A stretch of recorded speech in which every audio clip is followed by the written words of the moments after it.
Well, hello, and thanks for watching another episode of ARFCOM News, your twice-weekly dose of the finest 2A propaganda.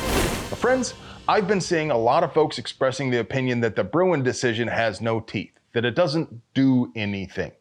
That could not be farther from the truth. Perhaps some gunfluencers oversold how big of a deal the Bruen ruling was, and it does seem nuance is a lot harder to come by these days. Matthew nuanced 7 people to death. But Bruen has forced every single state to implement a shall issue policy for concealed carry permits, which means that they are required to issue permits to everyone who qualifies, and they are not allowed any sort of discretion. And Bruen also set a very high bar for states to justify their infringements. It didn't magically delete authoritarianism from the country, but an enormous number of people are able to carry legally who would not have been able to if it weren't for Bruen. Exactly how many is hard to estimate, but some lazy Googling and with a little help from ChatGPT, I estimate about 500,000 people in various states who have carry permits now probably would not have had permits if not for Bruen based on previous issuing frequency. Yeah, you're gonna need to show your work on that. New Jersey is the only one of the authoritarian states with good records to look at, and they have issued about 70,000 permits since Bruen.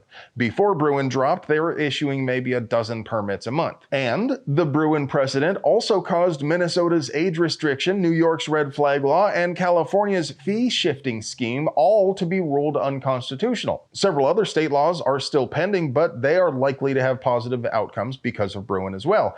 And at the federal level, the ATF lost their cases on frames and receivers, pistol braces, and forced reset triggers in part because of the Bruen decision. But most importantly, it put an end to the means and interest balancing tests and shifted the burden of proof to the government in the courts. So if you want to tell me the Bruen decision is disappointing, fine. It's certainly not a panacea, and it does still tolerate some infringements, but it was also indeed a massive win that's produced a lot of positive outcomes, even if someone did oversell it to you.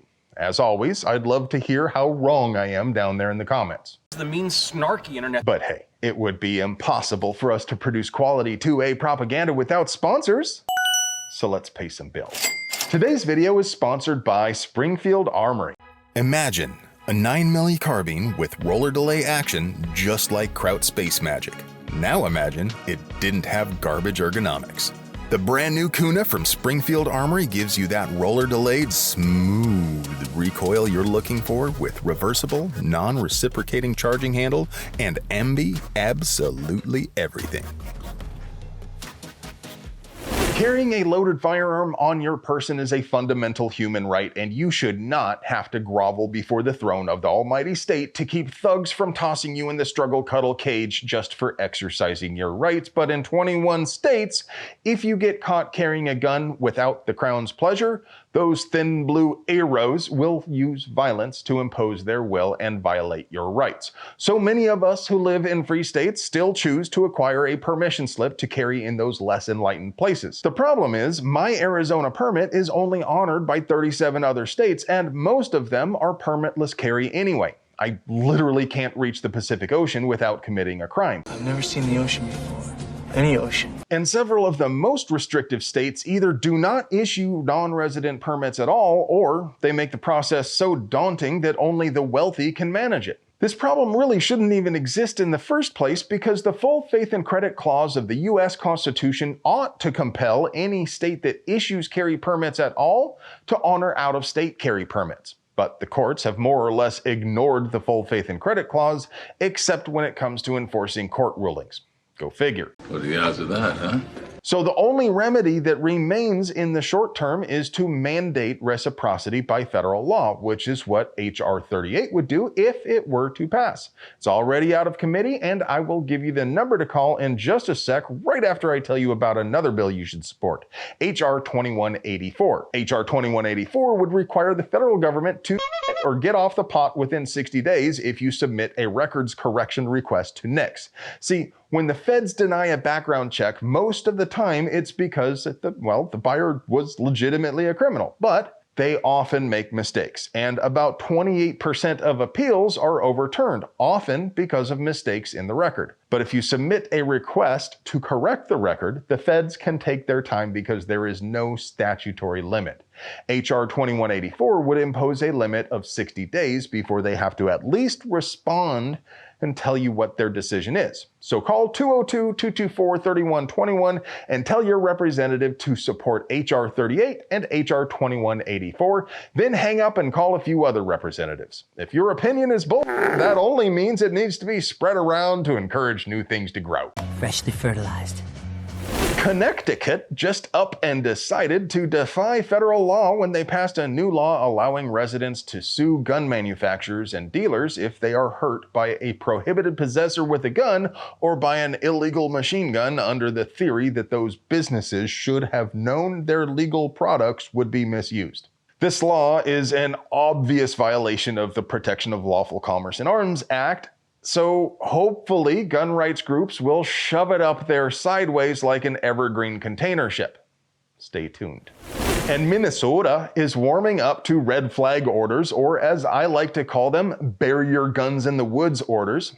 This pile of garbage explicitly states they filed more red flag orders in the last 7 months than in all of the previous year, 284 in total, and less than 5% are denied. The overwhelming majority of these orders are requested by cops, and it seems judges are just rubber stamping anything they're given, exactly as we predicted.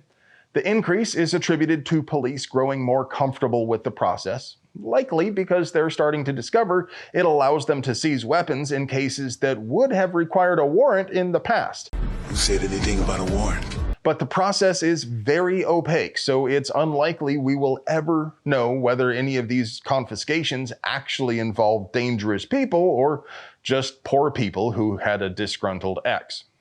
Now, before I give you that moment of zen that I know you skipped ahead for, it's okay, I still love you, I have to do that thing gun tubers do and remind you the tube of you actively suppresses speech. They continue to unsubscribe viewers from our wrongthink, and many viewers have told me they never get any notifications at all. So, if you're already subscribed and already clicked that bell for notifications, please leave a comment and let me know whether or not you actually get any notifications on this channel, or for that matter, for other gun content.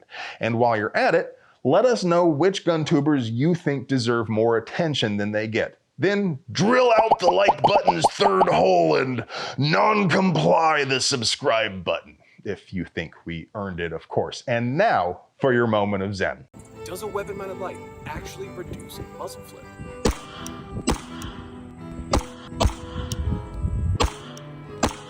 Yeah, over 12%. Hello friends, do you like pews and pew-related things? Would you like to help us keep delivering you pure American pew content at the low price of free? We literally couldn't pay the bills without our sponsors, so do us a solid and get yourself something nice from them. You deserve it. I love you.